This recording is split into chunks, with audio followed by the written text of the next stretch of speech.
السلام علیکم ورحمۃ اللہ وبرکاتہ۔ آج کے خطبے کا عنوان ہے رضائے الہی۔ الحمدللہ والصلاۃ والسلام علی رسول اللہ، اما بعد۔ تمام تعریفیں اللہ کے لیے ہیں جس نے دنیا کے لیے فنا لکھی اور اتباع ہدایت کرنے والے کے لیے اپنی رضا لکھی۔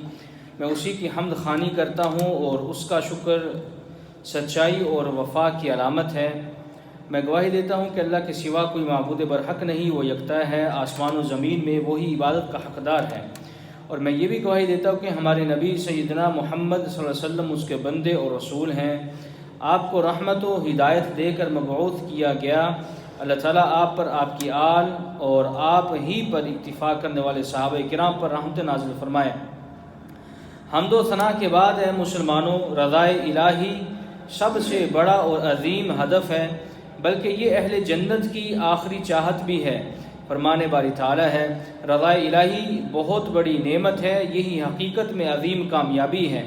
چنانچہ رضائے الہی سے زیادہ محبوب اور گراں قدر کوئی چیز نہیں، بلکہ یہی وہ جلیل القدر تمنا ہے جس کی وجہ سے خاشعین کی آنکھیں عاشقبار، صالحین کے دل سوز اور راتوں کے قیام سے قدم ورم کھاتے ہیں۔ رضائے الہی کو اللہ تعالیٰ نے جنت سے بلند درجہ اور اس سے بھی زیادہ فوقیت دی۔ چنانچہ رسول اللہ صلی اللہ علیہ وسلم کا فرمان ہے، اللہ تعالیٰ اہل جنت سے فرمائے گا، اے جنت والو، وہ سب کہیں گے پروردگار ہم حاضر ہیں، یہی ہماری سعادت ہے۔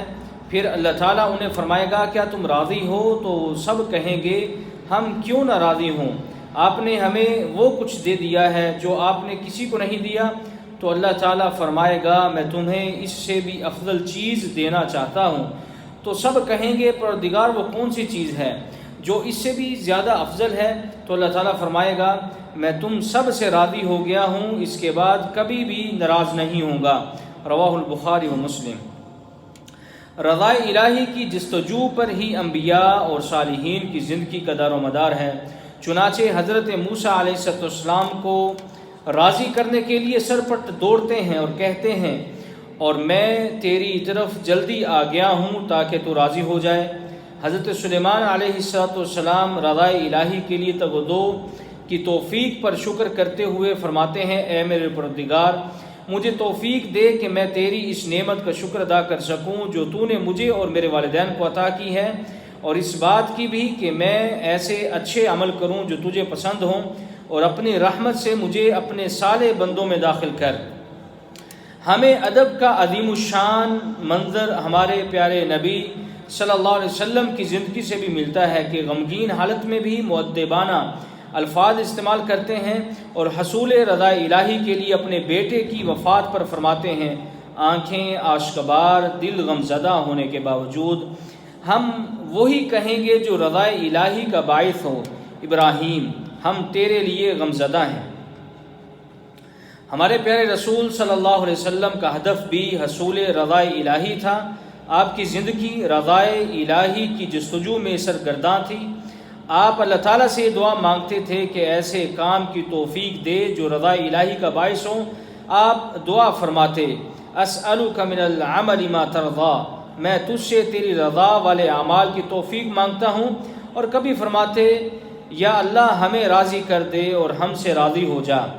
ساری زندگی اسی ہدف کو حاصل کرنے کے لیے گزارنا اور اسی پر اپنی تربیت کرنے سے دین و دنیا کی بھلائیاں جمع ہو جاتی ہیں، ہر قسم کی ترقی کے لیے بنیاد رکھی جاتی ہے، اور ہمارے تمام منصوبوں کی تکمیل کے لیے مسلسل کامیابیاں ملتی ہیں۔ یہ اسی وقت ہوگا جب ہم اپنا ہدف رضائے الہی بنائیں گے۔ رضائے الہی کا متلاشی اور غضب الہی کا مستحق کبھی بھی برابر نہیں ہو سکتے، چاہے زندگی اور ترقی کا میدان ہو یا نتائج و ثمرات کا حصول۔ لہذا رضائے الہی کی جستجو میں مگن شخص احکام و نواہی پر مکمل عمل پیرا رہتا ہے، نیک لوگوں کے راستے پر گامزن رہتے ہوئے ایسے عمل کرتا ہے جیسے اس کا رب اسے دیکھ رہا ہے۔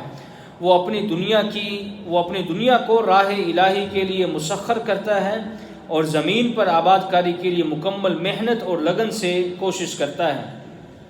اللہ تعالیٰ کا فرمان ہے، بھلا جو شخص اللہ کی رضا کے پیچھے چل رہا ہو وہ اس شخص جیسا ہو سکتا ہے جو اللہ کے غضب میں گرفتار ہو۔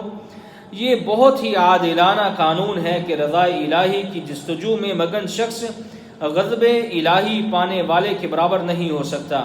چنانچہ جو شخص برائی کے راستے پر چلے تو وہ حکم الہی کی مخالفت کرتا ہے اور اللہ تعالیٰ کی طرف سے حرام کردہ چیزوں کا ارتکاب کرتا ہے، حتیٰ کہ اس کے گناہوں کی وجہ سے زمین بھی بری طرح متاثر ہوتی ہے۔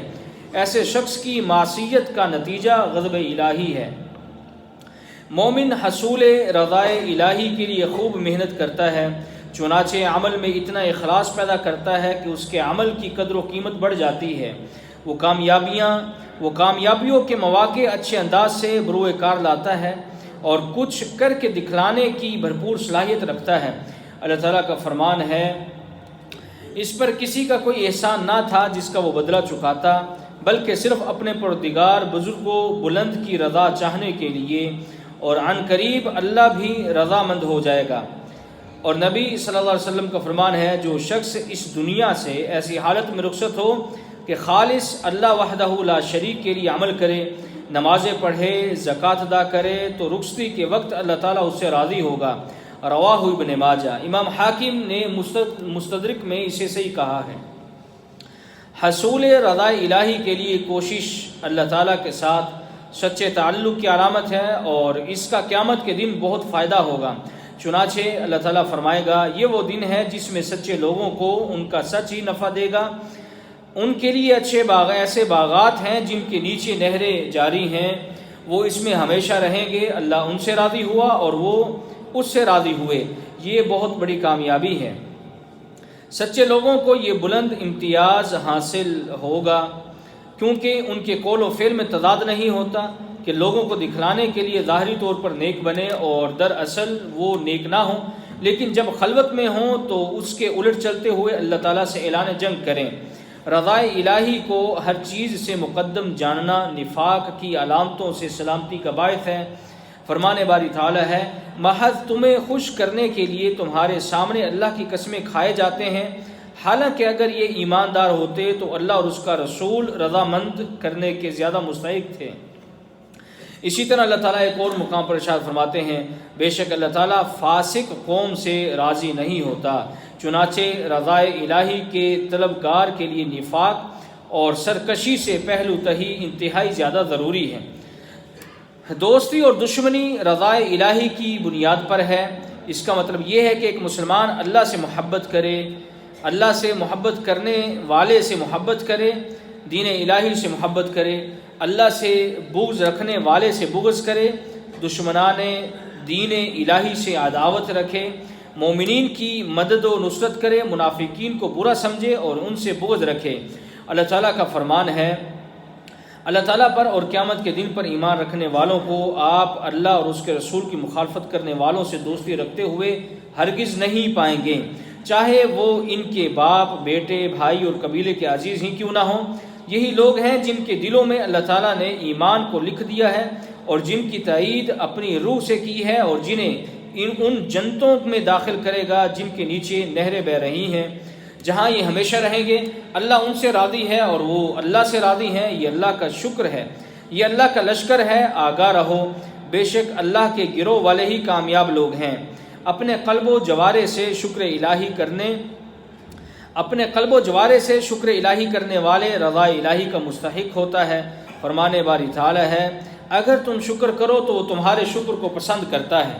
اور رسول اللہ صلی اللہ علیہ وسلم کا فرمان ہے، یہ بات رضا الہی کا باعث ہے کہ بندہ ایک لقمہ کھا کر الحمدللہ کہے اور ایک گھونٹ پی کر بھی الحمدللہ کہے۔ رواہ مسلم۔ رکوع و سجود کرنے والوں کے چہرے وضو کی وجہ سے چمکتے ہوں گے، نور نماز سے دمکتے ہوں گے، یہی لوگ رضا الہی پا کر کامیاب ہو جائیں گے۔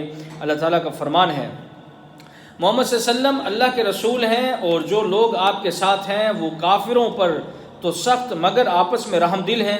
تم جب دیکھو گے انہیں رکوع سجود کرتے ہوئے اور اللہ کے فضل اور اس کی رضامندی کی تلاش کرتے ہوئے دیکھو گے، کثرت سجدہ کی وجہ سے ان کی پیشانیوں پر امتیازی نشان موجود ہیں۔ جو شخص خواہشات کو اللہ کے لیے مسترد کر دے اور رضا الہی کو خواہش پرستی پر ترجیح دے تو وہ رضا الہی بھی پائے گا اور اس کی تمنا بھی پوری ہوگی۔ رسول اللہ صلی اللہ علیہ وسلم کا روزے کے بارے میں فرمان ہے، تمہارے پروردگار کہتا ہے کہ میرے بندہ اپنی شہوت اور کھانے پینے سے اس لیے رکا رہا کہ وہ میری رضا پالے، روزہ میرے لیے ہے اور میں ہی اس کا اجر دوں گا۔ امام احمد نے اسے اپنی مسند میں صحیح سند کے ساتھ روایت کیا ہے۔ جبکہ ذکر الہی رضا الہی کا سب سے بڑا سبب ہے۔ یہی وجہ ہے کہ ذکر کرنے والے اپنے دل میں بھی رضا، سینے میں اطمینان اور دل میں سعادت کا احساس ہوتا ہے۔ اللہ تعالیٰ کے اس فرمان میں غور کیجئے جس میں مخاطب تو نبی اکرم صلی اللہ علیہ وسلم کو کیا گیا ہے، لیکن اس میں حکم مومنین کے لیے ہے۔ اللہ تعالیٰ فرماتے ہیں جو کچھ یہ کہتے ہیں اس پر صبر کیجئے اور اپنے پروردگار کی حمد کے ساتھ سورج کے طلوع اور غروب ہونے سے پہلے اور رات کے کچھ اوقات میں تسبیح کیجئے اور دن کے کناروں میں بھی اسی طرح امید ہے کہ آپ راضی رہیں گے۔ سنہرے الفاظ کا اپنا معنوی جلال ہوتا ہے اور ان کا جمال کانوں میں محسوس بھی ہوتا ہے جو دل پر براہ راست اثر کرتے ہیں، اور ان کی وجہ سے اللہ تعالیٰ تمہیں تمہاری سوچ سے بھی زیادہ بلندی پہنچا دیتا ہے۔ رسول اللہ صلی اللہ علیہ وسلم کا فرمان ہے، ایک بندہ رضا الہی پر مشتمل ایک ایسا کلمہ لاپرواہی میں کہتا ہے کہ اللہ تعالیٰ اس کے بدلے میں اس کے درجات بلند کر دیتے ہیں۔ رواہ البخاری۔ کیا مسلمان حصول رضا الہی کے لیے مختصر، مضبوط، عظیم، جلیل القدر اور خوبصورت ترین راستے کو بھول سکتا ہے؟ وہ راستہ ہے والدین کی رضامندی۔ اس سے بھی قابل غور بات یہ ہے کہ والد اور والدہ کی رضامندی کو اللہ تعالیٰ کی رضامندی کے ساتھ منسلک کیا گیا ہے۔ رسول اللہ صلی اللہ علیہ وسلم کا فرمان ہے، اللہ کی رضامندی والد کی رضامندی میں ہے اور اللہ کی ناراضگی والد کی ناراضگی میں ہے۔ رواہ الترمذی۔ آپ صلی اللہ علیہ وسلم کا یہ بھی فرمان ہے کہ اللہ تعالیٰ کی رضامندی والدین کی رضامندی میں ہے اور اس کی ناراضگی والدین کی ناراضگی میں ہے۔ رواہ بزار۔ جس سے اللہ تعالیٰ راضی ہو گیا وہ خوشحالی اور اطمینان پائے گا۔ انہی کے بارے میں اللہ تعالیٰ فرماتے ہیں، اللہ تعالیٰ ان سے راضی ہوا اور وہ اللہ تعالیٰ سے راضی ہوئے۔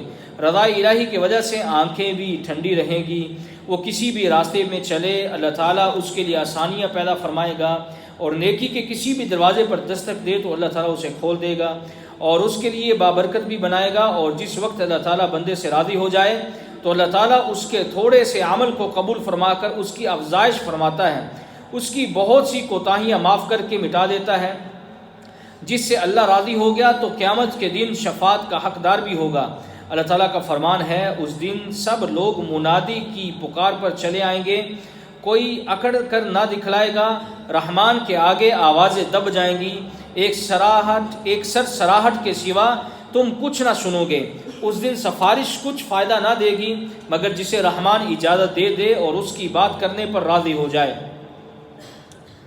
اے اللہ کے بندو، ایسے شخص کی سوچ بالکل غلط ہے جو تنگی و فراخی کو ناراضگی اور رضا الہی سے منسلک سمجھتا ہے، کیونکہ اللہ تعالیٰ دولت سے مومن اور کافر دونوں کو نوازتا ہے۔ فرمانے والی تعالیٰ ہے، ہر طرح کے لوگوں کی مدد کرتے ہیں، خواہ یہ ہوں یا وہ ہوں، یہ آپ کے پروردگار کا عطیہ ہے اور آپ کے پروردگار کا یہ عطیہ کسی کے لیے منع نہیں ہے۔ لہذا رزق کی تنگی اللہ کی ناراضگی کی دلیل نہیں ہے اور مالداری رضا الہی کی علامت بھی نہیں ہے، کیونکہ قارون کو اتنی دولت اور خزانے دیے گئے پھر بھی یہ رضا الہی کی دلیل نہیں، کیونکہ اللہ تعالیٰ نے اسے اور اس کے محلات کو زمین بوس کر دیا اور فرمایا، مگر انسان کا حال یہ ہے کہ جب اس کا پروردگار اسے آزمائش میں ڈالتا ہے اور اسے عزت اور نعمت دیتا ہے تو کہتا ہے کہ میرے پروردگار مجھے عزت بخشی، اور جب اسے آزمائش میں ڈال کر اس کا رزق اس پر تنگ کر دیتا ہے تو کہتا ہے کہ میرے پروردگار نے تو مجھے ذلیل کر دیا۔ اور بدترین آفت یہ ہے کہ اپنے کارناموں کے ذریعے شہرت تلاش کرے اور لوگوں کو راضی کرنے میں لگا رہے۔